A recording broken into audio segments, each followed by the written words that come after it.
प्रसंगी या गावातील एक ज्येष्ठ श्रेष्ठ आदर्श आणि तिसऱ्या पिढीतील एक उत्तुंग व्यक्तिमत्व कैलासवासी आनंद हरी शिंदे हे पूर्ण वयाचा आनंद घेऊन नावाप्रमाणेच आपल्या आयुष्याची जी मर्यादा असते, शेवटी माणसाचं जीवन ही राहगडग्यासारखं आहे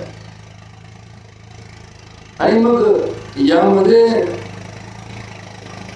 जसा राहगडग्याचा एक फेरा पूर्ण झाला, एक आवर्तन पूर्ण झालं की मग त्याचं पूर्णत्व सिद्ध होतं.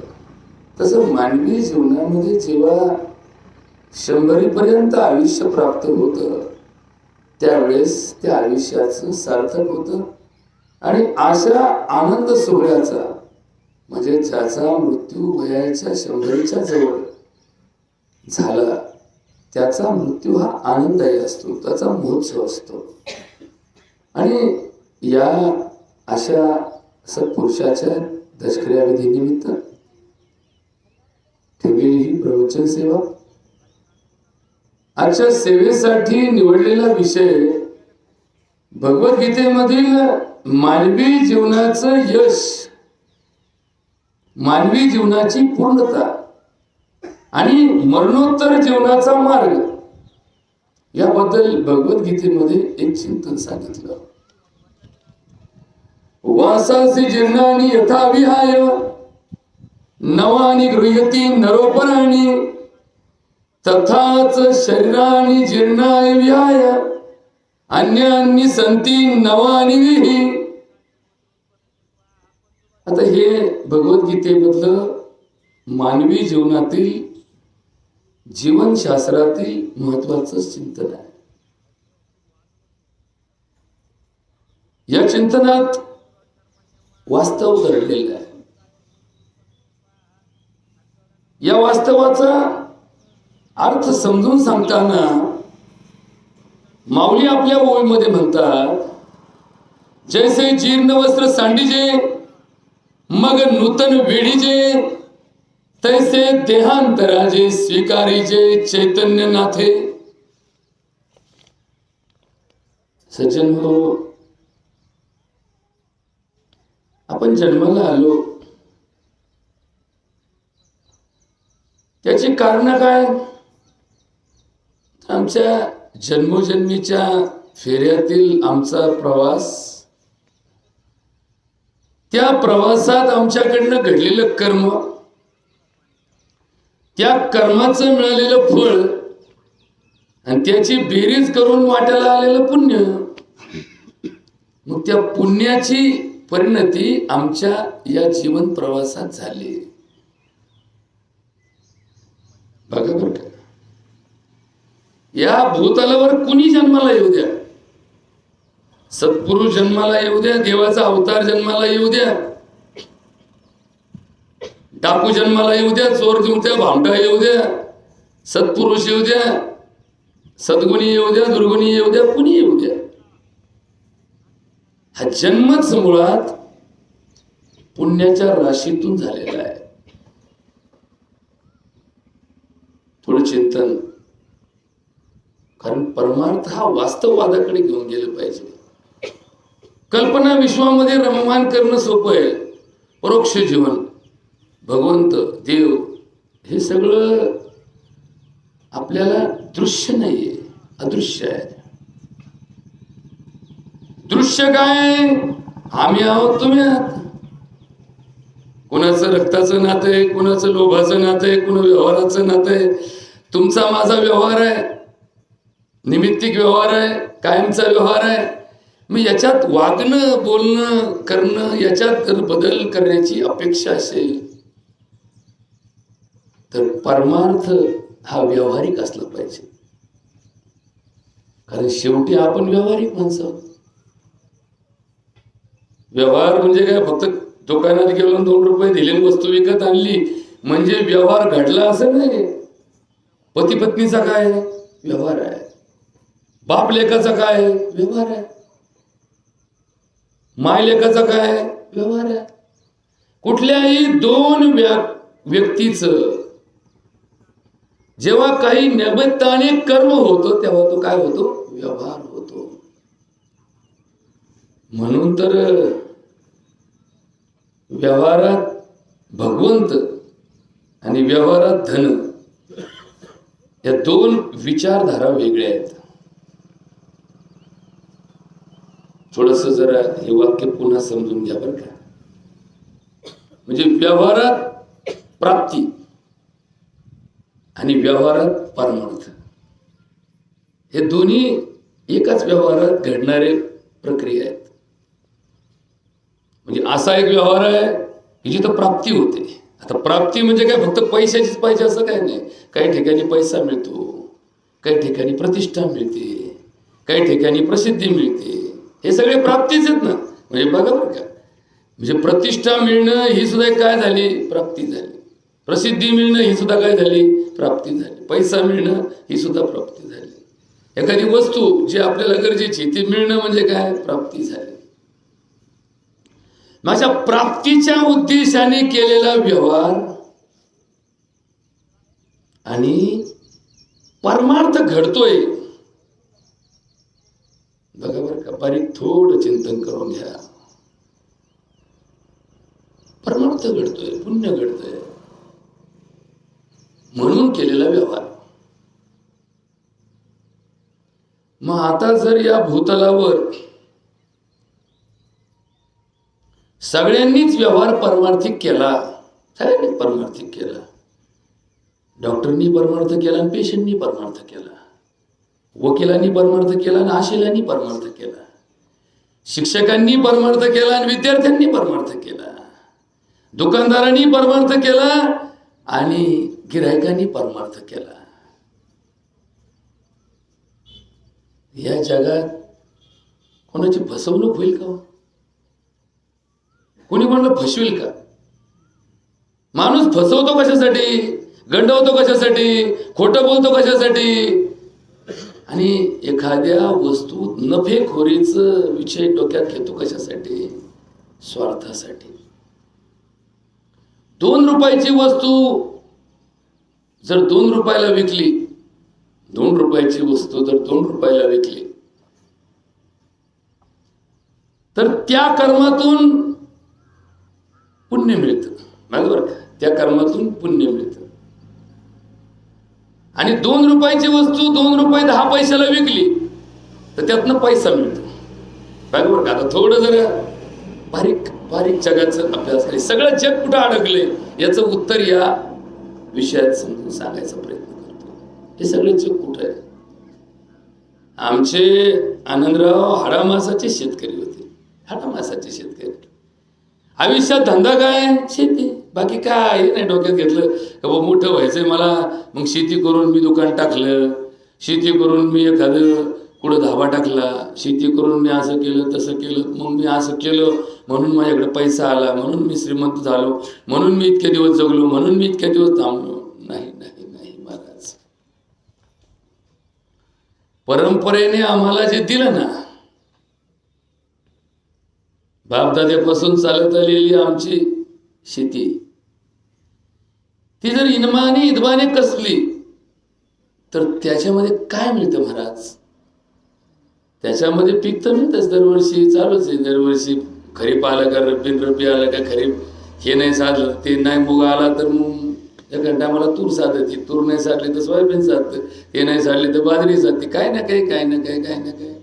या हवामानामधले बदल सगळ्याच पिकाला सारखे मानवत नाही.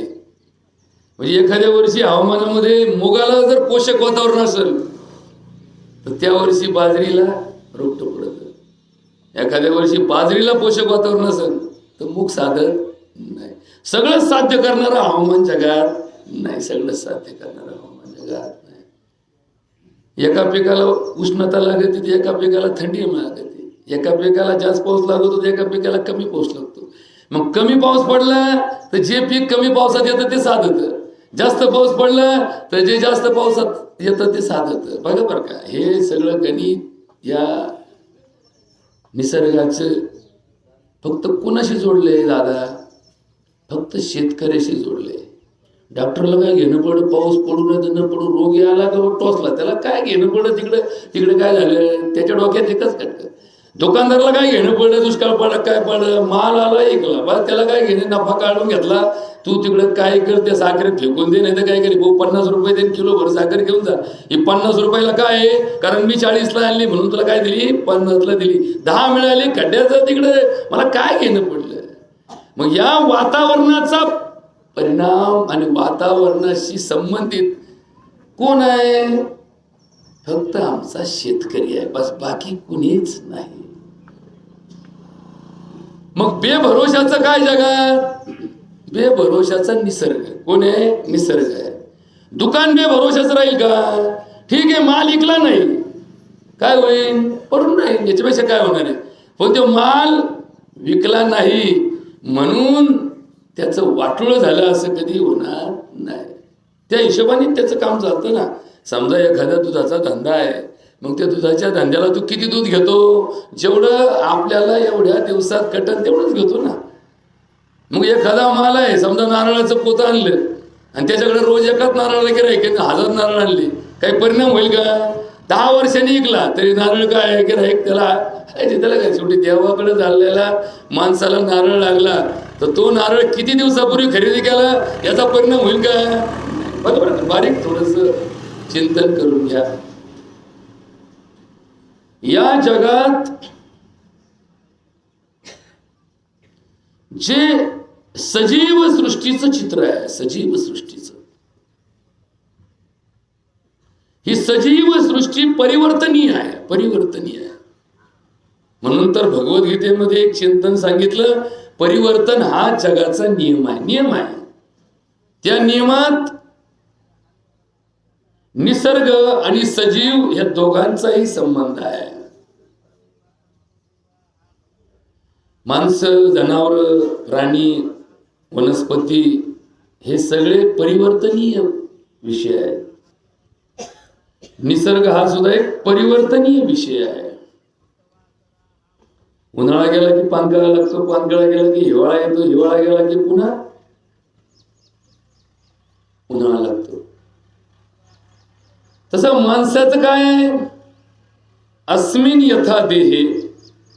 बघा भगवद्गीतेमध्ये भगवंत माणसाचं लक्षण, जीवनाचं परिवर्तन समजून सांगतात.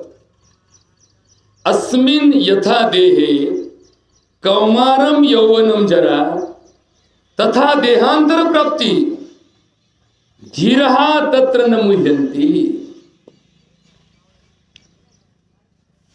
बघा, आनंदराव शिंदे वयाच्या 95-96व्या वर्षी या इहलोकातून गेले. त्यांनी पोराचा संसार पाहिला, नातवाचा संसार पाहिला, परतंडाचाही संसार पाहिला. आता काळं तोंड, त्याच्या पुढे काळं तोंड. बरं का, काळं तोंड म्हणजे काय बघा, बरं का, काळं तोंड म्हणजे काय? तिथून पुढं जीवन प्रवास दुःखकर आहे. तिथून पुढं काळं तोंड, आपण म्हणतोय काळं तोंड पाहिलं. खापरपंजवाच्या पुढं गेलं ना की त्या जीवनात दुःख असतं. एकदा का शरीर जीर्ण झालं की त्याचे इंद्रिय क्षीण होतात, क्षीण, जीर्ण. कपडा जीर्ण झाला. आता सध्या समाजात हे जी आधुनिक युगात झालेली जी क्रांती आहे ना, हे सगळं कृत्रिम धागा, कृत्रिम निर्माण झालेलं प्लॅस्टिक, कधी न गंजणारं, कधी न कळकणारं स्टील. स्टील आलं ना, याला कलही लागत नाही, हे गाव कळकत नाही, आणि हे कोणी मुडी तर घेत नाही, याला मोड नाही ना महाराज. हे आलं ना तेव्हापासून कुठल्या वस्तूची किंमत राहिली नाही, किंमत राहिली नाही. पहिल्या लोकांना कपडे म्हणजे लय अप्रूप वाटायचं. कपडे, नवीन पोशाख आला का लोकांना अप्रूप वाटायचं. आता ते कपडे धुवायचं निघालं लॉन्ड्री, त्या लॉन्ड्रीत कपडे धुवायला 100 रुपये खर्च येतो आणि कापड 100 रुपयाचे 80 रुपयाला मिळतो. म्हणजे नवीन शर्ट 80 रुपयाला मिळतो आणि ते लॉन्ड्रीत गेलं त्याला 100 रुपये लागले. मग 100 रुपयात लॉन्ड्री घालू तर 80 रुपये शर्ट काय मागे, कोई मारले 80 रुपये, कोई मारले 50 रुपये. कारण याची उत्पत्तीच मुळात या कृत्रिम धाग्यातून, कृत्रिम विषयातून झाली. ते सडतही नाही, नासतही नाही, तुटतही नाही, फुटतही नाही. एक वेळ आत्मा तरी कुणी अजून पाहिला नाही, तुटतो का फुटतो का नाही. फक्त भगवंत सांगतो नाही ना छिन्नती शस्त्राने, नाही ना धडली पावकाना चैनकले देती आपो न शोषती मारुता. माणसाने हे आत्मा जसा अमर आहे ना, तसे हे अमर वस्तू तयार करून ठेवल्या. हे प्लॅस्टिक सडतही नाही, बघा बरं का, प्लॅस्टिक सडतही नाही. ते तुटलं तर लगेच त्याला इडिंग करायला काय मशीन लागते, काय नाही, गरम केलं का लगेच चिटकत होते, बरोबर का. म्हणजे ह्या टिकाऊ अशा दृष्टिकोनातून हे निर्माण केलेलं कृत्रिम विश्व, हे नायलॉनचं कापड, टेरिकॉटचं कापड किंवा हे सिंथेटिक फायबर, सिंथेटिक धागा, हे प्लॅस्टिक, हे किती वर्ष चालतं ना, किती वर्ष चालतं. आता पहिलं सुती कापड आहे ना, ते हळूहळू वापरून काय व्हायचं, इरायचं. आता हे इरत का नाही, इरतच नाही. म्हणजे बाईनी 50 वर्षापूर्वी लुगडं आणलं, अजून तसं लुगडे. हे पहिले तरी आपले दांडपाटाचे लुगडे होते ना, आपले मांजरपाटाचे. हे मांजरपाट काय असायचं, हे हळूहळू वातावरणामध्ये इरायचं आणि ते इरायचं म्हणून नवीन भेटायचं, बरोबर का. काय म्हणजे विषय, म्हणजे माणूस म्हातारा होतो म्हणून त्याला पुढच्या जन्मात चांगलं शरीर मिळतं, बरोबर का. आता हे विषय, या विषयाला धरून थोडं चिंतन वास्तवाचं पहा. वासाची जीर्णानी यथाविहाय नवानी गृह्यती नरोपराणी. जुने कपडे झाले की ते इरतात, फाटतात, डाग पडतात. ते डाग धुवून शेवटी असे डाग राहतात की ते डागच जात नाही, ते डागाळ्या अवस्थेत राहतात. आणि मग त्या व्यक्तीला त्या नवीन कपड्याचं अप्रूप वाटतं. बरोबर का. अप्रूप कशाला म्हणतात. आता आम्हाला अप्रूप कशात राहिलं सांगा बरं. अप्रूप काय वाटतं तुम्हाला, या जगात काय अप्रूप आहे, काहीच नाही. सहज मिळायला लागलं की त्याचं अप्रूप वाटत नाही. आणि ज्याचं अप्रूप वाटत नाही त्याचा आनंद मिळत नाही. पहिल्या लोकांना घर सोडलं ना तर घरी येऊस तर जेवायला भेटत नव्हतं. आता काही लोक घरी जेवतच नाहीत, तिकडंच भेटतं. म्हणले आम्हाला कंपनीच खायला भेटतं, का तिकडंच खा, त्यांच्याच हातचं खा. बायाने बिचारी लग्न केलं, बाईने प्रेमाने तयार केलं, हा म्हणतो काय करतो प्रेमाने, तिकडं फुकट खायला मिळतं. बघा बरं का, बघा ज्याचं म्हणजे ज्याची वासना तयापरी, तुकाराम महाराज म्हणतात बरं का. घरचं खाणार आणि रोज बाहेर खाणार याच्यात फरक काय आहे बघा. तो बाहेर 2 चपात्या खात असेल, घरात 2 चपात्या खात असेल. पण घरात खाणाऱ्या माणसाचा घरच्यांविषयीचा स्नेह आपोआप वाढतो आणि बाहेरच्या माणसाचा घरच्या विषयीची आस्था आपोआप कमी होते. हे ज्याला कळलं ना त्यांनीच या मार्गातून आपल्या जीवनाचा मार्ग विचार करून घ्या. या विषयात अनेक मुद्दे दडलेले आहेत. जे घरात मिळतं ते प्रेमाने मिळतं, जे घरात मिळतं ते प्रेमाने मिळतं, आणि जे घराबाहेर मिळतं ते पैशाने मिळतं. बरोबर का, पैशाने मिळतं. याच्यात थोडं बारीक चिंतन करा. जे पैशाने मिळतं त्याचं मोल असतं, त्याची किंमत असते. 5 रुपयाला रोटी, 5 रुपयाला रोटी, 50 रुपयाला कालवण, 10 रुपयाला बिस्लरी. काय असेल ते तुमचं ते बघा. मला नका सांगण्यात उद्या बिस्लरीवाले म्हणतात तुम्ही 10 म्हणले, लोक आम्हाला 12 द्यायला ना. आता घरात जे असतं ना ते अनमोल असतं, अनमोल. आईचं प्रेम. शाळेत गेल्यानंतर बाई शिकवायला आहेत, बाई प्रेम करतात. ज्या बाईच्या हाताखाली तुम्ही शिकता ना 4थीला 5वीला 6वीला, पण त्या बाईचं प्रेम याचं मोल आहे, मोल. त्या बाईंना पगार आहे आणि त्या बाई शाळेमध्ये 10 वाजता आल्या की संध्याकाळी 5 वाजेपर्यंत त्यांची ड्युटी म्हणून, काय म्हणून, ड्युटी म्हणून केलेलं कर्म आनंदाने प्रेमाने करण्याचा प्रयत्न करतात. पण त्याला मर्यादा काय? 5 वाजल्यानंतर बाईचं कौटुंबिक प्रेम उफाळून येतं. बाई म्हणजे अहो मला घरी जायचं, माझं पोरग वाट पाहतंय. मग ह्या पोराचं हे त्याचा बाप म्हणजे काय झालं, प्रेम तुटलं, संपलं का नाही त्याचा विषय, बटन बंद झालं. लाईट जसं आपण लोड शेडिंग आहे ना, लोड शेडिंग. लोड शेडिंग म्हणजे काय? काही केलं तरी 5 वाजता लाईट जाणार, तसं काही केलं तरी बाई 5 वाजता जाणार. ते पोराला जरी वाटलं अजून 1 तासभर बाई असते ना, 1 तासात मला लय आनंद मिळाला असता, पण त्या म्हणण्याचा काय उपयोग आहे का? नाही. तसं आईचं काय? एखाद्या आईचं इळभर कामाने फार पीठ झालं, कामाने फार पिठ्ठा पडा, इळभर वावरात काम केलं, सकाळी सकाळी सगळ्याचं स्वयंपाक पाणी करून डबे देऊन बाई वावरात गेली. इळभर तिला एवढं काम आणि मग परत संध्याकाळी घरी आली आणि बाई येता घरी विचार केला, आता घरी गेले ना, सकाळच्या चपात्या उरलेल्या आहेत, त्याला कालवण फक्त ताजा करते, सगळ्यांना जेव घाल, मी आता पडत देवा आता. आणि तेवढ्यात रात्री त्या पोराला ताप आला. मग बाई काय म्हणली कोणला?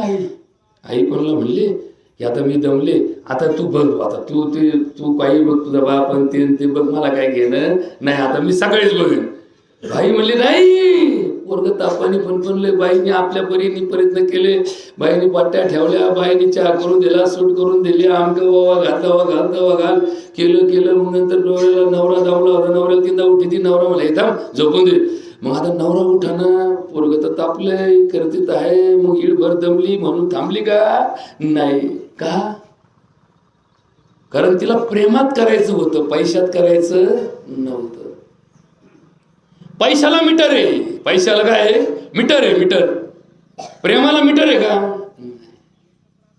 पुण्याची गणना कोण करे? ह्याची काय गणना आहे का? मीटर लावलं भाऊ 2% पुण्य झालं. घराला लाईट आली ना घरात आपल्या, त्याला काय लावलं? मीटर लावलं. तशी बायको घरात आणली, मीटर लावलं का बायकोनी? 2 टायमाचा स्वयंपाक केला बरं का, लिहून ठेवा. नाही बिचाऱ्यांनी भाऊ 2 टाइम काय 4 टाइम काय, तिला वाटण तवा टायमाला तिने कल्याणासाठी केलं. महाराज किती वाजता, मग काय त्याला काय वेळ काळ प्रसंग आहे का? 24 आवर ड्युटी न्यायची का? ती आल्यानंतर काय तिचा करार झाला की मी 8 घंटे ड्युटी करीन, बाकी माझं मी बघन, मी लग्न करीन, पण मी फक्त 4 घंट्यापुरती तुमची मालकीन होईन, बाकी 20 घंटे माझं मी निपटीन. अहो जडी स्थळी काष्टी पाशाने कुठे गेली? एकच डोक्यात नवऱ्याचा विचार. बघा बरं का, पतिव्रता कशाला म्हणतात? जी कुठेही गेली तर नवऱ्याचाच विचार करते. का? कारण या संसाराचं एकदा व्रत स्वीकारलं ना, या कुटुंब व्यवस्थेमध्ये जर ती एकदा पतीच्या बरोबर गेली ना, पत्नी म्हणून गेली, तर तिच्या डोक्यात तिची एकच धारणा, एकच विचार, पती. आणि पतीचं आपण काय करू शकतो, पतीची सेवा काय करू शकतो. म्हणजे काय? पुण्य आणि पैसा एकाच प्रक्रियेत कधीच मिळत नाही. आता हे थोडं समजून घ्या बरं का महाराज, पटायचं नाही तुम्हाला. डॉक्टर लोकांना बरेच लोक म्हणतात, राव तुमचं प्रेय राव, लोकांचं कल्याण बी होतं आणि तुम्हाला पैसा बी मिळतो. मी तुम्हाला सांगू का, कल्याणाचं काम करा नाही तर वाटोळ्याचं काम करा. पैशासाठी काम केलं ना, तिथं पुण्य शून्य असतं. मग तुम्ही काही करा, तुम्ही पैशासाठी केलं की पुण्याचा विषय येतच नाही महाराज. तुम्ही मग देवळात गेले आणि देवाची पूजा केली, कशासाठी? 50 रुपयासाठी. कारण का 50 रुपये तुम्हाला एक जण म्हणला 50 रुपये देतो, तेवढं आपलं कर, तू गावात दिवाबत्ती कर, तुला 50 रुपये रोजच्या प्रमाणे आम्ही महिन्याला 1,500 रुपये 2,000 रुपये तुला देऊ, फक्त दिवाबत्ती कर. ते म्हणतो बरं झालं, 1,500 मिळते, दिवाबत्ती पण देवाची होती, देवाकडं पण जायला मिळतं. अरे नाही, तुका म्हणे ऐसे मायेचे मैंद, त्यांचे पाशी गोविंद. नाही. नीट लक्षात ठेव, काय ह्याच्यात फार मोठा गडबड आहे. एखादा शिक्षक असतो, त्याला पगारही गप्प असतो, आणि शिवाय रोज मुलं म्हणतात तेव्हा, गुरुजी तुम्ही आमच्यासाठी किती मोठे भाग्यवान आम्ही, तुम्ही आम्हाला मिळाले, तुमच्यामुळे आमचं कल्याण झालं, तुम्ही गुरु, गुरु ब्रह्मा, गुरु विष्णू, गुरु देव महेश्वरा, गुरु साक्षात पर याचं फुगता घेऊन तो वा लाख रुपये पगारही भेटतोय, शिवाय गुरुस्थानी जागा भेटली मला. लक्षात ठेवा, पैशांची गोष्ट केली ती पुण्यात परिवर्तित होत नाही, आणि जी पुण्यासाठी केली तिकडे पैशाकडे लक्ष दिलं जात नाही. आता हे पंढरीच्या वाटेने चालले, पंढरीच्या वाटेने चालले, सारं गाव चाललं, निम्म तुमचंही गेलं, निम्म आमचंही गेलं. इथे पुण्याचा मार्ग आहे. इथे कोणी पैशाचा विचार केला का हो, की 10 दिवसाची दिंडी आहे, मग 10 दिवसाच्या दिंडीत माझे 200 रुपये रोजाने 2000 रुपये पडले, किंवा या दिंडीत आलो म्हणून मला हा फायदा झाला, ही गोष्ट प्राप्त झाली. व्यवहारात जे आपण करतो ना, प्रत्येक गोष्ट ही पैसा, प्रसिद्धी, प्रॉपर्टी, प्रतिष्ठा याच्यासाठी करत असतो. मग परमार्थाची गोष्ट करतो ती फक्त आनंद, समाधान, शांती आणि सुखाच्या प्राप्तीसाठी करत असतो. बघा बरं का, इथं थोडं डोक्याला ताण द्या बरं का जरा. आपण जेव्हा नोकरी करतो, जेव्हा एखाद्या ठिकाणी कामाला जातो, एखादा व्यवसाय करतो, एखादा धंदा करतो, कशासाठी करतो? पैशासाठी. मग ते पैसे कशासाठी मिळवतो? जीवनातल्या सुखासाठी. मग पगार आला का मी नवीन कपडे घेईन, पगार आला तर मी चांगलं खायला किराणा भरीन, पगार आला आणि बोनस भेटला की मी जरा भारी गाडी घेईन, माझ्याकडे जी गाडी आहे याच्यापेक्षा अजून भारी निघाली ती घेईन, पैसे आले का मी बँकेत ठेवीन.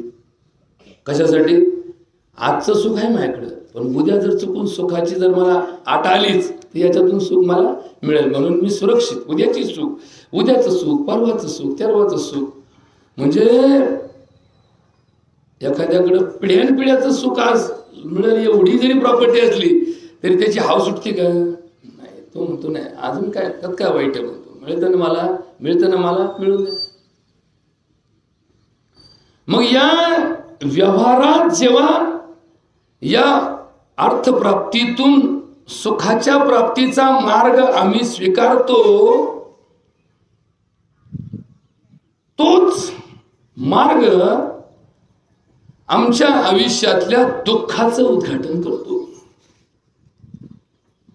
हे जरा ताण द्यायचं काम झालं बरं का याला तुलाच. म्हणजे सुखासाठी केलं आणि दुःख पदरी पडलं.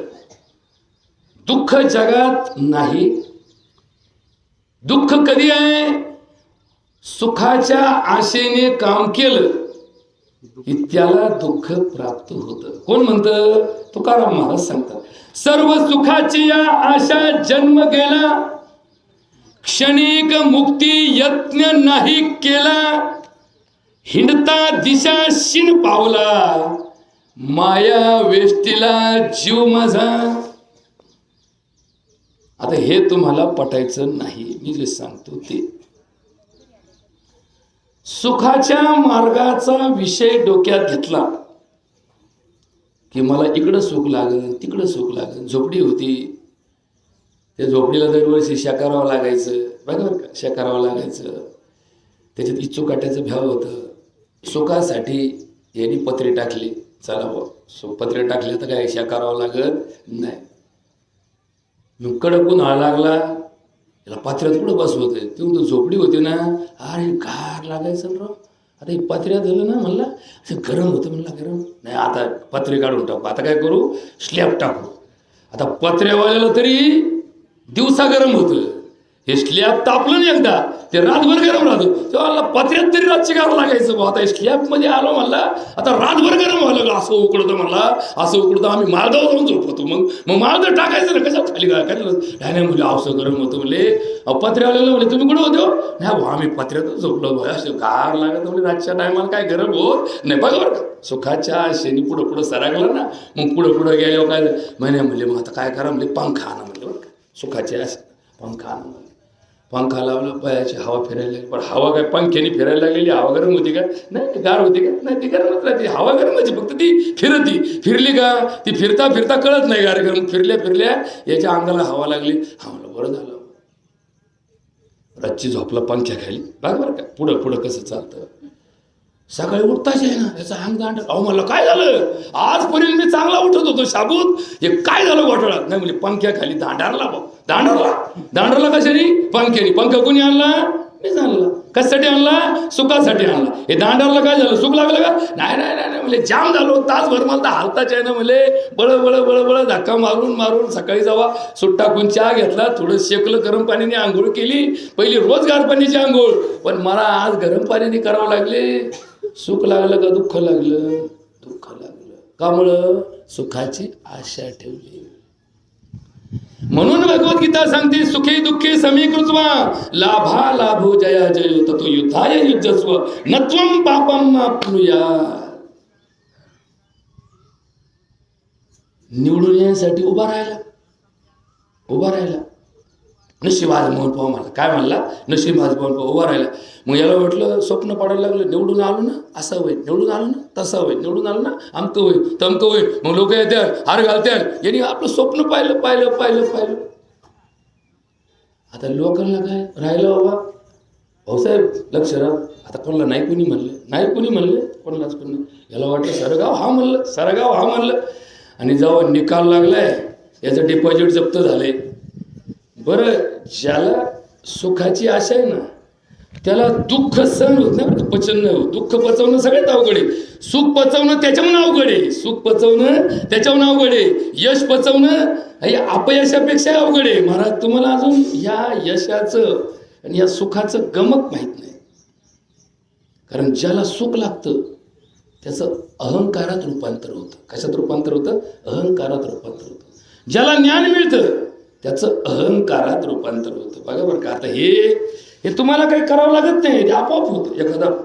एखादा खूप शिकला का ते ऑटोमॅटिक त्या समूहातून बाजूला जातो आणि जर तो नाही गेला तर समूह त्याच्यापासून बाजूला जातो. बरोबर बाजूला जातो. आता शाळा असती शाळेमध्ये 10 मास्तर असतात. किती मास्तर असतात 10 मास्तर असतात. त्यातला एक हेडमास्तर असतो. हेडमास्टरची एक कॅबिन असते आणि बाकी 9 मास्तरचं एक खोली असते की स्टाफ रूम. ही काय झाली स्टाफ रूम झाली. आता सुरुवातीला याला काय वाटतं वा आपल्यासाठी स्पेशल खोली.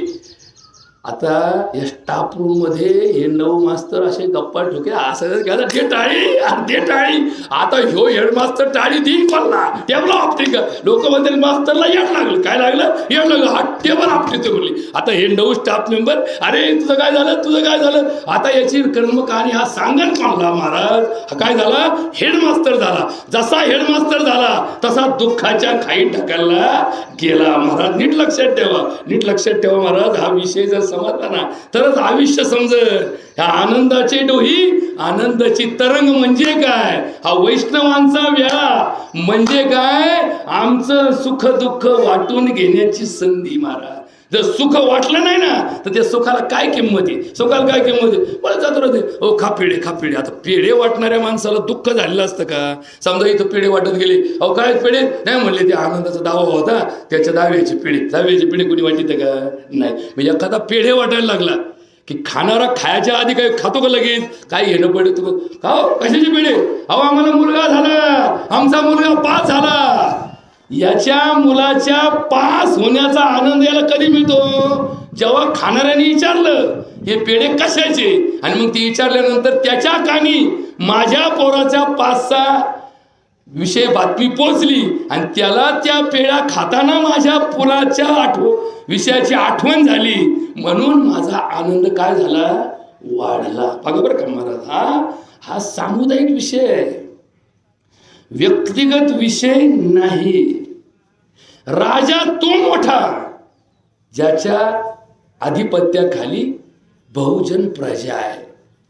म्हणजे 1,00,000 समुदायाचा राजा आणि एका घरात एका बायकोचा राजा. आमचे राजे, आता ते राजे काय, राजे शब्दात हे छत्रपती शिवाजी महाराजांचं नाव कुणी पुढे चिटकीत राजे राजे राजे, तर सगळे राजे झाले. हे बेकार मागायच्या लायकीचे नाहीत बरं का, पण हे राजापर्यंत कसे पोहोचले अजून आम्हाला यांचं कर्तव्य आणि यांचे गुणधर्म कुठं चिटकलेले आम्ही पाहिले नाही. राजा, राजा हा फार मोठा शब्द आहे महाराज. म्हणजे त्या राजस्व आणि राजा या तत्वामध्ये फार मोठा त्याग, फार मोठा समर्पण आणि फार मोठी परमार्थिक बाजू दडलेली असते. आपल्याला फक्त राजाचा महाल दिसतो महाराज, राजाचा काय दिसतो, महाल दिसतो, पण त्याच्या आतमध्ये असणारी समदृष्टी, समचरण दृष्टी ही आपण कधीच पाहत नाही. आपल्याला म्हणून तर आमच्या परमार्थामध्ये एक मन आपण नेहमी फक्त बोलतो बरं का, जया अंगी मोठेपण तया यातना कठीण. आता बिगर यातनेचे मोठेपण जेव्हापासून आलेत ना, बिगर यातनेचे मोठेपण हे सगळ्यात मोठे धोकेदायक परमार्थाचे पायरी आहे. बघा बरं का, बिगर म्हणजे तुकडोजी महाराजांनी याच्यावरती एक सुंदर चरण लिहिलं बरं का. कष्टासाठी कुणी मरो, प्रतिष्ठेसाठी आम्ही चुरो. बघा बरं का, कष्टासाठी कुणी मरो, प्रतिष्ठेसाठी आम्ही चुरो, लोभासाठी कुणासही स्मरो, कुणासही, लोभासाठी कुणासही स्मरो, ऐसेच झाले जनी. असंच लोक वागायला का लागले, काय झालं, हे 3 वाक्य बघा बरं का. कष्टासाठी कुणी मरो, तूच कष्ट घे, तूच कष्ट कर. प्रतिष्ठेसाठी फक्त आम्हाला बोलव, प्रतिष्ठा आम्हाला मिळाली पाहिजे, कष्ट दुसऱ्यांनी केले पाहिजे. आणि लोभ ज्यावेळेस असतो, लोभ म्हणजे माझा मतलब आहे, त्यावेळेस मला काही गरज नाही की तो चांगला का वाईट, माझ्या हितासाठी, माझ्या सुखासाठी, माझ्या मतलबासाठी मी त्याला जवळ केलं, लोभासाठी जवळ केलं. आता हे दृश्य कुठं पाहायला मिळतं, हे लोभ आणि जवळ करणं हे राजकारणातलं आता पिंड झाला. ते त्याच्यात आता काय तिकडे काय लोकांना काय वाटतच नाही आता कुठल्याच गोष्टीचं. लोभासाठी कुणासही स्मरो, ऐसेच झाले जनी. मग या वागण्यातून जिथे व्यवहार मतलबी आहे, मला माझे 2 रुपये मिळवण्यासाठी काम करायचंय, मला माझी प्रतिष्ठा वाढवण्यासाठी काम करायचंय, मला माझं पद मिळण्यासाठी अदबायचंय, मला प्रसिद्धी मिळण्यासाठी प्रयत्न करायचा आहे, हे प्रयत्न करणं हे आमच्या जीवनातलं सगळ्यात धोकेदायक जीवन मार्ग आहे. अशी माणसं दीर्घायुषी होणं शक्य नाही. आता हे थोडं चिंतन वास्तवाचं तुम्हाला सांगतो. आनंदराव वयाच्या 96व्या वर्षी 95व्या वर्षी हे लोकातून गेले. आयुष्यात बोटावर मोजण्या इतक्या प्रसंगात सुद्धा दवाखाना यांनी पाहिला नाही, डॉक्टरचं तोंड यांनी कधीच पाहिलं नाही. यांनी डॉक्टरचं तोंड पाहिलं नाही म्हणून हे इतके वर्ष जगले असं म्हणायला संधी आहे का? बघा बघा, थोडा आता विचार करा बरं का, विचार करा. यांनी फार शिक्षणात आपल्या जीवनाची प्रगती केली नाही. मग शैक्षणिक प्रगती केली नाही म्हणून हे दीर्घायुष्य झाले का असं म्हणायला संधी आहे का? बघा बरं का, थोडा बारीक विचार करा बरं का, बारीक विचार करा. जर हे पैसा मागे, प्रतिष्ठे मागे, प्रसिद्धी मागे, प्रॉपर्टी मागे धावली नाही म्हणून हे दीर्घायुष्य झाले का असं म्हणायला संधी आहे का? नीट विचार करा बरं का, नीट विचार करा. हे थोडंसं, जो माणूस पैशासाठी, प्रसिद्धीसाठी, प्रॉपर्टीसाठी, पदासाठी धावतो त्याचं त्या धावण्यात आयुष्य कमी होतं का, या प्रश्नाचं उत्तर थोडं देण्याचा प्रयत्न करतो महाराज.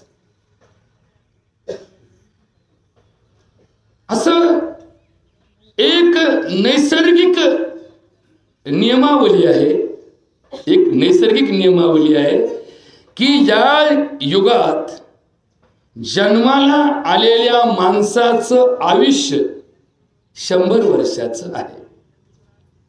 असं युगानुयुगाचं जे पतन झालं ना, पतन झालं, असं एक युग होतं, असं एक युग होतं की ज्या युगात माणसाचं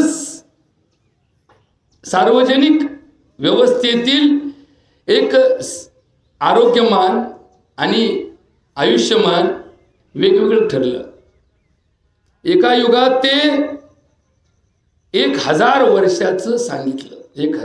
याच भूतलावर याच आईच्या पोटी जन्म घेतलेल्या लेकराचं आयुष्य 1000 वर्ष चाललं. 1000 वर्ष चाललं. तुम्हाला स्वप्न तरी पडलं का 1000 वर्ष काय होईल?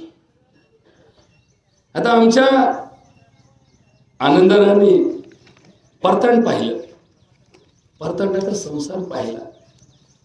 काय भाग्याचा दिवस असेल त्याचं. आम्हाला आमच्या पोराचे संसार सुद्धा पाहायला मिळाले नाही. आमच्यातले कित्येक मिळाले तर याच गोष्टीमध्ये पोरग शाळेत आहे, बाप गेला, पोरग कॉलेजला आहे, आई गेली. बरोबर का? म्हणजे आमच्या पिढीत, हे मागच्या पिढीत फार फार एखाद्या लाखात एखाद्या घरात घडायचं. आता लाखात एखादा आनंदराव म्हातारपणापर्यंत टिकला, बाकी सगळे 50, 60, 70 गेले. मग याचं निमित्त कारण काय असेल?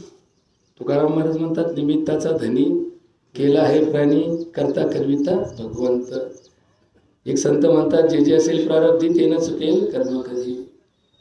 पण याचं शास्त्रीय कारण तुम्हाला आज सांगण्याचा प्रयत्न करतो की हे 100 वर्ष का जगले आणि आम्ही 100 वर्ष का जगू शकत नाही, याचं शास्त्रीय कारण सांगण्याचा प्रयत्न करतो. कारण परमार्थ माणसाला दीर्घायुष्य देतो. आता हे थोडंसं चिंतन तुम्ही आजपर्यंत ऐकलं नसेल. दीर्घमायू स्मृती मेधा आरोग्यम तरुणम वया. परमार्थिक माणूस म्हातारपणापर्यंत सगळे इंद्रिय शाबूत ठेवून जगतो. म्हणजे 100 वर्षाचं म्हातार तोंडात 32 दात मोजून घ्या, बिगर चष्म्याचं डोंगर बघत आहे, डोंगरावरचं पेखरू बघत आहे, झाडावरचं पाखरं मोजतोय. कसं काय शक्य आहे बाबा? इथं बालवाडीतल्या पोरांचे दात किडले, पहिलीच्या पोराला चष्मे लागले, पहिलीच्या पोराला चष्मे लागले, 10वीतल्या पोराचं टंगडं मोडून 2 बारे त्याला ऑपरेशन करून नळे घातले त्याला, आणि हे 100 वर्षाचं साबूत राहिलं का? कारण परमार्थाची जी प्रक्रिया आहे ना, परमार्थाची प्रक्रिया ही कायिक, वाचिक आणि मानसिक, शारीरिक, मानसिक आणि आध्यात्मिक अशा 3 पातळीवरती माणसाला सुदृढ करतं. 3 पातळीवरती. कोरोनाची लस घेतली तर शरीराला कोरोनाची बाधा जरी झाली तरी त्याच्यातून उपद्रव होत नाही. पण शरीराच्या कोरोनापेक्षा मनाचा कोरोना सगळ्यात डेंजर असतो, सगळ्यात डेंजर असतो. साप चावणाऱ्या माणसाला होणाऱ्या विषबाधेपेक्षा भेद्र पान लागलेल्या माणसाला सगळ्यात जास्त धोका असतो. लक्षात ठेवा. तर भेद्र पान काय भानगडे? त्याला साप चावला नाही, फक्त साप दिसला की त्याला पान लागत. आता पान लागणं हा शब्द आपल्या जे खेड्यातल्या माणसाला कळतो. पान लागलं म्हणजे काय झालं. आता पान लागलं त्याला काय म्हणतात? साप चावला का नाही म्हणत बरं का, त्याला पान लागलं, व्हायला पान लागलं असं का म्हणतात? कारण त्याची तीव्रता कमी करण्याचा तो मार्ग असतो की एखाद्याच्या मनामध्ये साप चावला हा शब्द जर तीनदा ऐकायला मिळाला तर त्याला लक्षणं तयार व्हायला लागतात, लक्षणं तयार व्हायला लागतात. जसं एखाद्या बाईच्या पोटामध्ये एक गोळा वाढायला लागला ना, एक गोळा वाढायला लागला की जो गोळा गर्भाचा नाहीये, दुसराच गोळा आहे. त्याला आमच्या शास्त्रामध्ये मोल म्हणतात. मोल. आता मोल म्हणजे इंग्लिश शब्द आहे, मोल. तर त्या बाईला शिसारी लागायला लागते, शिसारी लागते बरं का. आता हे तुम्हाला नाही कळणार, आता ती शिसारी काय म्हणतात, आता थोडं समजून घ्या बरं. त्या बाईला उलट्या होतात, मळमळ होतात, डॉक्टरकडे जाते, डॉक्टर म्हणतो लघवी तपासायला दे, ते डॉक्टर तर म्हणतो काय नाही हो, आणि सासू तर म्हणते हिला तर मळमळ होती, काय होतं असं कसं काय होतं. मग तिचे गोळा जसा वाढतो तसं तिला वाटायला लागतं की आपल्याला आता 7वा महिना चालू, 7वा महिना चालू, 8वा महिना चालू. आणि ते डॉक्टर म्हणतो अरे सोनोग्राफी केली तर याच्यात नाही, ते म्हणते नाही डॉक्टर लागला काय कळतं म्हणजे अहो अशा अर्थी तिला ही बघा ती माती खायला लागली, बघा ती असं करायला लागली, बघा तिला शितार लागायला लागली, बघा तिचा विचार झाले. म्हणजे हे आपोआप माणसाच्या शरीरात बदल घडत जातात. तसं परमार्थ जर केला ना, परमार्थ केला तर परमार्थ करायचा म्हणजे काय करायचं. परमार्थ करायचा म्हणजे धर्माचं पालन करायचं. मग परमार्थामध्ये काय पालन करायची विद्या दिलेली आहे, काय ज्ञान दिलेलं आहे. परमार्थामध्ये ज्या माणसाने माळ घातली, ज्याने बुका लावला, ज्याने चंदनाचा गंध लावला, ज्या बाईने हळदी कुंकू आपल्या पतीच्या नावाने लावलं, त्यांनी आयुष्यामध्ये 10 नियम पाळायचे. किती नियम पाळायचे? 10 नियम पाळायचे. सत्य तुम्हाला सांगतो, हे सत्य जगाच्या पाठीवरती निर्णय सागर ग्रंथापासून तर आत्तापर्यंतच्या सगळ्यात शेवटच्या उपनिषदापर्यंत वर्णन केलेलं आहे, की जे वास्तव संशोधन करून या महात्म्यांनी लिहून ठेवलेलं आहे. 10 नियम जर पाळले ना तर तुम्ही दीर्घायुष्य होऊ शकता, तुम्हाला दुःख कधीच प्राप्त होणार नाही. दुःख ही बेण्याला सुद्धा तुमच्या आयुष्यात सापडणार नाही. दुःख जे देईल सर्व सुख कळी, होतील शीतल अग्निज्वाळा, आवडेल जीवा जीवाची या परी, सकळा अंतरी एक भाव, तुका म्हणे कृपा केली नारायणे, जाण चेते येणे अनुभवे. कोणते 10 नियम परमार्थात सांगितले तेवढे थोडं समजून सांगतो. सगळ्यात पहिला परमार्थाचा नियम आहे सत्य, दुसरा अहिंसा, तिसरा अस्तेय, चौथा अपरिग्रह. अहिंसा, सत्य, अस्तेय, अपरिग्रह, चौथा अपरिग्रह. इकडे आज बसा काय काळजी नको, मत पटायला नाही ना. आता आजच्या दिवसाला तुम्हाला भावाने 100 वर्ष जगायचा मार्ग सांगून टाकतो. म्हणजे काय होईल, जगले वाचाल तर वाचाल ना, जगले तर पुढं पोकत नाही तर काय, जगलेच नाही तुम्ही तर काय घेऊन बसताय. मग तुमचं स्वप्न मोठं आहे, पण ते स्वप्न भांगायला काय झालं, तुम्ही मेरून गेले. तुम्ही मरून गेल्यावर काय करणार आहे स्वप्नाचं, ते स्वप्न पूर्ण होणार नाही. मग दीर्घायुष्याचा मार्ग परमार्थात काय आहे हे थोडं समजून घ्या. कारण या जगात संदेशराव 235 देश आहेत. किती देश आहेत? 235 देश आहेत. आणि या 235 देशापैकी प्रत्येक देशाचं आयुर्मान वेगळं आहे. हे आता जरा थोडं डोक्यात घ्या बरं का. म्हणजे जपानचं आयुर्मान आजही 90 वर्ष आहे. जपानमध्ये आजही 135 वर्षाचं म्हातारं चांगल्या जवान पैलवानाला नाचवीन अशा पद्धतीने आज जगतंय, आजही जगतंय बरं का. आणि याच जगात आजही 40 वर्षाचा आयुर्मान असणारे काही देश आहेत. 235 देशापैकी किमान 7 देश असे आहेत की ज्यांचं आजही सरासरी आयुष्यमान 90 वर्ष आहे. आमच्याच हिंदुस्थानाचं आयुष्यमान दिवसेंदिवस घटत चाललंय, हे मात्र सत्य समजून घ्या. कारण जसं आपण म्हणतो ना, सुताराचं घर पडकन देवलाशाचं पोर रडकन, हिरेजवळचा वाफा कोळा, हे जे म्हणी आहेत ना, तसं आमचं झालंय. आमची संस्कृती सगळ्यात महान, पण आमच्या वागण्यात दुसऱ्या संस्कृतीचा आधार. म्हणजे बघा बरं का, आमचं जगणं कशावर, दुसऱ्या संस्कृतीवर. आणि आम्ही जगात जाहिरात काय करतो, आमची संस्कृती महान. का बरं? कारण आमच्या संस्कृतीत दीर्घायुष्य जगण्याचा मार्ग सांगितलेला आहे. दीर्घायुष्य. मग 10 नियम सांगितले. अहिंसा, सत्य, अस्तेय, अपरिग्रह, ब्रह्मचर्य. पुढे सांगितलं शौच, संतोष, स्वाध्याय, तप आणि ईश्वर प्रणिधान. या 10 गोष्टी जर तुम्ही पाळल्या तर तुम्हाला इच्छा मरण प्राप्त होईल. इच्छा मरण म्हणजे तुम्ही ठरवताल त्या दिवशी तुम्ही जाल. आता हे काय कर, इथं परिस्थिती अशी झाली, एक हाला ना घरातले म्हणले खरंच गेलं असं काही नाही. एक जण दोरा धरला, आता वारा आला दोरा हल्ला, ते म्हणले दोरा हलतोय म्हणले बरं का. बाकीचे म्हणले कुठं आपल्या बला घेता, डॉक्टरला बोलवा. आता डॉक्टरला बोलवलं बरं का संदेश. आता डॉक्टर आला, डॉक्टरनी स्टेथोस्कोप लावला, इथं लाव तिथं लावला. आता डॉक्टरच्या लक्षात आलं गेलं, पण आता याला जर सांगितलं गेलं तर फी मिळणार आहे का? नाही. आणि उद्या गेलं म्हणून सांगितलं आणि हल्लं तर काय म्हणतील, डॉक्टरकडे लोक दांडके घेऊन. डॉक्टर म्हणला तुम्ही असं करा भाऊ, याला नगरला घेऊन जा बरं का. आता सगळं कळत आहे बरं का, सगळ्याला सगळं कळत आहे, नगरला घेऊन जा. आता नगरला खाजगी दवाखान्यामध्ये गेले. आता खाजगी दवाखान्यात गेल्यानंतर कस काढल्याशिवाय जाहीर करायचं कार्यक्रम होत नाही. मग म्हणले याचा ECG करा, याचा अमकं करा, याला तमकं करा, याला नळी घाला, एकूण नळी घाला, तिकून. आता सगळ्याला कळवलं बरं का, सगळ्याला कळलं. ज्यांनी हात लावला, ज्यांनी संघ राहिले सगळ्याला कळलं. नाही म्हणले एवढं घेऊन या. आता ज्याचं घरातलं होतं त्याला लागली आशा, त्याला वाटलं काय सांगता येतं, विज्ञान पुढे गेलं, या गंडामध्ये हालन बोलून चालन. मग असे कित्येक झाले. आणि मग म्हणले काय झालं याचं, गेलं काय नाही, थांबा म्हणले. आता जायला किती वेळ लागतो, पाण्याचा बुडबुडा विरघळायला जितका वेळ लागतो त्याच्या 1/100 वेळ जीव जायला लागतो, इतका कमी वेळ लागतो. मग हे 4 तास कुठे गेले?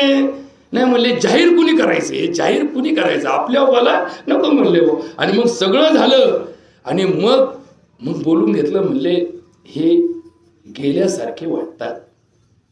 गेले हा शब्द आमच्या वैद्यक शास्त्रात नाही. आम्ही जी मृत्यूचे दाखले देतो ना त्याच्यावर काय लिहितो माहिती आहे का? नीट ऐकून घ्या बरं का. डिक्लेअर्ड ॲज एक्सपायर्ड म्हणजे हे मृत घोषित केले म्हणजे मृत मेले असं नाही. हे आम्ही सगळं पाहिलं. यांची नाडी चालाना, यांचं फुफ्फुस चालाना, यांचं हृदय चालाना, म्हणून आम्ही काय केलं, यांना मृत घोषित केलं. जसं निवडणुकीमध्ये हे निवडून आले असं आम्ही काय केलं, घोषित केलं. का बरं? उद्या जर परत मतमोजणी झाली, गडबड झाली तर आमचा निकाल चुकू शकतो. तसं हे घोषित केलं म्हणजे उद्या जरी काय थोडं हल्लं तर आम्हाला डोक्याला तार नको. मग ही परिस्थिती आमची ओढवली. पूर्वीच्या काळची इच्छा मरण तुम्हाला मी माझ्या अनुभवातून सांगतो. एक म्हातारं धडधाकट दवाखान्यामध्ये गेलं, त्याचं BP नॉर्मल मारतं, शुगर नॉर्मल, ECG नॉर्मल. आम्हाला तरी आश्चर्य वाटलं. 90 वर्षाचं म्हातारं, चांगल्या जवानाची हृदयाची ताकद कमी झाली, त्याच्यानंतर अशा चोकअप झाले, याच्या अजून कशा नाहीत. वा भाग्यवान आहे म्हातारं. म्हणलं पण माझं आता संपलं. घरी गेलं तर डॉक्टरला दाखवून आणलं. डॉक्टर म्हणला फिट. म्हणल्यानंतर घरच्यांनी बिनधास्त त्याच्यावरती विश्वास ठेवला. म्हातारा फक्त एकच म्हणायचं, आता माझं काही खरं नाही.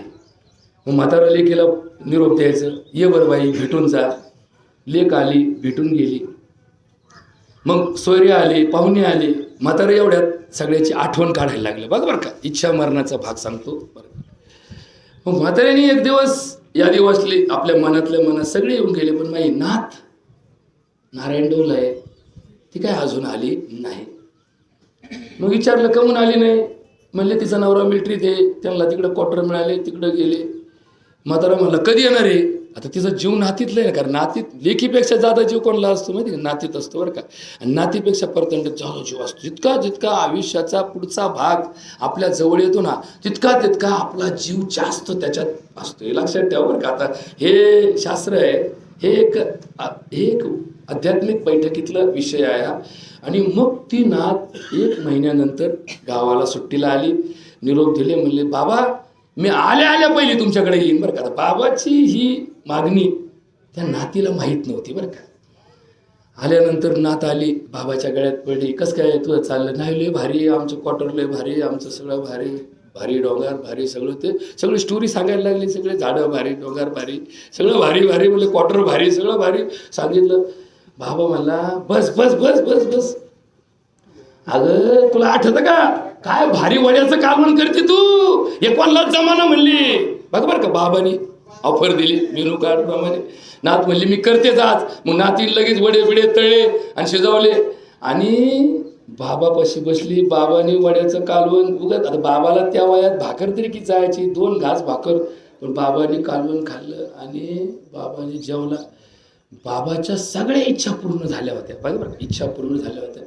आणि बोलता बोलता बाबा बंद झाला बोलायचा, बोलता बोलता बंद झाला बाबा बोलायचा. नात म्हणते दादा अहो इकडे ना, बाबा आला ना. बाबानी सुखासुखी जीव सोडून दिला, सुखासुखी जीव सोडून दिला. या जगात सगळ्यात यातना कशात असतात माहिती का? जीव जाण्याला. जीव जाण्याच्या यातना सारख्या यातना जगात दुसऱ्या कोणत्या नाहीत. मग हा जीव जाताना यातना का होत नाही? कारण इच्छा मरणामध्ये हा जीव सुखासुखी जातो. आणि म्हणून तर सुखासुखी मरण्यासाठी अनेक लोक देवाला प्रार्थना करतात की मला मरण सुखासुखी येऊ दे. नाही तर आपल्याकडे एक शब्द आहे, याला कोणत्या यातना झाल्या? याला मरण यातना झाल्या. काय शब्द आहे महाराज? मरण यातना. आता मरण यातना मेल्यानंतर कोणी सांगायला आलं नाही म्हणून आपल्याला माहीत नसतं, परंतु शास्त्र सांगतं मरण यातना या सगळ्यात मोठ्या यातना असतात. मग आता या 10 नियमांचं पालन केल्यामुळे माणूस दीर्घायुष्य होतो. दीर्घायुष्यच होत नाही तर शेवटपर्यंत निरामय जीवन जगतो. निरामय जीवन. फक्त नुसतं आपण म्हणतो सर्वे सुखिना संतु, सर्वे संतु निरामय म्हणतो, पण मी डॉक्टर असून तुम्हाला सांगतो इथं निरोगी माणूस तुम्हाला सापडणार नाही. जर तुम्ही इतके एवढे माणसं गोळा झालो ना, माझ्या सगळ्यात आपण जर एखाद्या मशीनवर गेलो, एखादं ते मध्ये निघालं होतं ना, 200 रुपयात फुल चेकअप, 200 रुपयात फुल चेकअप. तिथं असा गठ्ठा यायचा बघ, एवढा गठ्ठा, आणि त्या गठ्ठ्यामध्ये 5-50 ठिकाणी लाल अक्षरामध्ये खून असायचे. कोणी असू द्या, फार पैलवान न्या, हिंद केसरी न्या, फार महाराष्ट्र केसरी न्या, त्या गठ्ठ्यामध्ये 15 ठिकाणी असं असायचं. ते शाबूत असायचं. पण ते जेव्हा लाल पाहायचं ना, ते डॉक्टरकडे, डॉक्टर साहेब हे बघा बरं जरा, हे लाल आले माझ्या. आणि तेव्हापासून ते आजारी पडायला लागलं बरं का. त्याच्या आधी त्याला रोग नव्हता, पण जेव्हापासून ते लाल पाहिलं ना, डॉक्टर म्हणला मीठ कमी खा, तुझं हे वाढलं, तो आमकं कमी खा, तुझं ते वाढलं. आयला हे मला बरी झंझट झाली माझी. हात दाखवून अवलक्षण झालं. आणि मग जेव्हापासून त्याला ते लाभ केलं ना, अरे ते म्हणलं लय गाळवलं बो लय गाळवलं बो हे म्हणले ना, आता गाळवलं. ते म्हणलं काय झालं? माझं काही दुखत नव्हतं. ते आमच्या गावात आलं म्हणले 500 रुपयात फुल चेकअप केलं. म्हणले बापाला आमकं निघालं, पोराला तमकं. अरे निघणारच ना दादा, हे काय एका कारखान्यात निर्माण झालेलं ISI प्रोडक्ट आहे का? नाही महाराज, तुमची 200 शुगर तुमच्यासाठी नॉर्मल आहे, शास्त्रासाठी ती जास्त असेल. पण आम्ही असे पेशंट पाहिलेत कारले साहेब की त्याची 200 शुगर आहे, त्याला गोळी द्यायला गेलो आणि ते 200ची 150 आली. आम्हाला वाटलं अजूनही 25 जादा आहे. पण तो माणूस आम्हाला रोज सांगायचा गोळी चालू केल्यापासून बळाल्यासारखं झालं. शास्त्र सांगत आहे अजूनही याची साखर 30 जादा आहे, पण तो सांगतोय अहो गोळी बंद केली का मला बरं वाटत आहे. आम्हाच्या एक लक्षात आलं की हे काय कारखान्यातलं प्रोडक्शन नाहीये बाळा. याची लांबी 2 फूट भरल, याची रुंदी अर्धा इंच भरल, याला काय मायक्रोमीटर लावलं नाही महाराज. एखाद्याचं BP 90 सुद्धा नॉर्मल असतं आणि एखाद्याचं 120 सुद्धा नॉर्मल असतं. हे लक्षात ठेवायची गोष्ट आहे. म्हणून तर या विश्वामध्ये मानव जातीचा अभ्यास हा आध्यात्मिक शास्त्रातच केला जातो, हा वैद्यक शास्त्रात केला जात नाही. म्हणून तर तुकाराम महाराज म्हणतात वैद्यवाचा विधी जेवा तरी कोण ध्याते देवा, काय जाणू कैसे परी प्रारब्ध ते पुरेपुरी. आता ही काकस्पर्श झालेला आहे. या प्रवचनाची सुरुवात या विषयातून केली की या आनंदरावचं दीर्घायुष्य हे यांच्या नशिबाने मिळालं का, यांच्या वागण्याने मिळालं का, यांच्या कर्माने मिळालं का, यांच्या खाण्यापिण्याच्या सवयीमुळे मिळालं, याचं उत्तर सांगण्याचा प्रयत्न या प्रवचनातून आपण करत होतो. की जे जुनं खाणं पिणं होतं ते माणसाला दीर्घायुष्य देत होतं. या नवीन आलेल्या भौतिक जगताच्या विकासात संख्यात्मक वाढ झाली, पण गुणात्मक दोष वाढले. गावरान गाईचं दूध आणि या संकरित गाईचं दूध, या 2 गायापैकी संकरित गाईच्या दुधाच्या प्रमाणात वाढ झाली, क्वांटिटीमध्ये वाढ झाली. कदाचित तुमच्या फॅट डिग्रीमध्ये त्याची तुम्हाला तुलना करता येत नसेल, पण वास्तव हे आहे की गावरान गाईच्या दुधाचं प्राप्त केलेल्या माणसाला दीर्घायुष्य मिळतं. आणि या संकरित विषयातून ज्या माणसाने संकरित गोष्टी प्राप्त केल्या त्याच्या आयुष्याची घट होते. आता हे विज्ञान थोडं सांगायचं राहिलं म्हणून एकच वाक्य सांगतो की माणसाच्या शरीरामध्ये, या देहामध्ये ओज नावाची गोष्ट असते. ओज नावाची गोष्ट की जी माणसाचं आयुष्य ठरवत असते. या ओजाचे 2 प्रकार असतात. एक परओज आणि एक अपर ओज असतं. आता हे थोडं विज्ञान तुम्हाला एखाद दिवशी निवांत समजून सांगा की हे काय असतं. एक ओज अर्धांजली म्हणजे तुमची जी ओंजळ आहे ना ती अर्धी ओंजळ असतं. आणि दुसरं ओज हे 8 थेंब असतं. किती थेंब असतं? 8 थेंब. आणि हे 8 थेंब ओज ज्या वेळेस तुमच्या मनामध्ये टेन्शन असतं, जेव्हा तुम्हाला एखादा आत्यंतिक सुखाचा प्रसंग येतो, जेव्हा आत्यंतिक दुःखाची बाजू येते, एखादं मोठं संकट येतं, एखादी भीतीदायक प्रसंग तुमच्या आयुष्यात येतो, या प्रक्रियेमध्ये हे ओज कमी आणि अधिक होत असतं. याची वाढ फक्त आनंदाने, सुखाने, शांतीने आणि समाधानाने होत असते.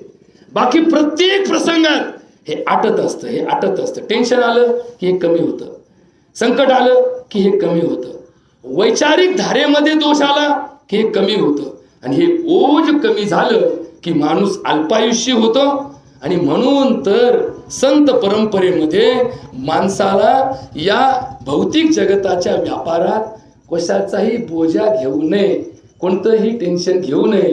हे सगळं कशावर ढकलून द्यावं? हे सगळं भगवंतावर अर्पण करावं आणि आपलं जीवन सुखात जगावं, एवढं सांगितलं. जे आमच्या आनंदरावनी पाळलं म्हणून ते दीर्घायुषी झाले. आपण सुद्धा जगताना आपल्यावरती विनाकारण बोजा घेऊन जगण्यापेक्षा सगळं ब्रह्मार्पण वस्तू, सगळं भगवंताच्या भरोशावर करा.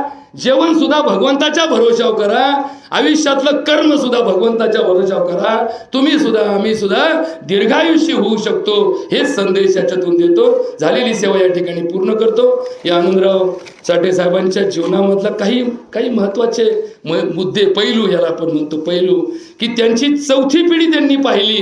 ही भाग्याची गोष्ट त्यांच्या आयुष्यामध्ये त्यांना मिळाली की जे आम्हाला सुद्धा एक हेवा वाटणारी आहे. आणि म्हणून त्यांच्या आत्म्याला सद्गती लाभो. त्यांच्या परिवाराला, या शिंदे परिवाराला जे दुःख झालं, या दुःखातून सावरण्याची शक्ती बुद्धी भगवंत देव, एवढीच प्रार्थना करतो आणि थांबतो. बोला पुंडलिक गौरदे हरी विठ्ठल श्री ज्ञानदेव.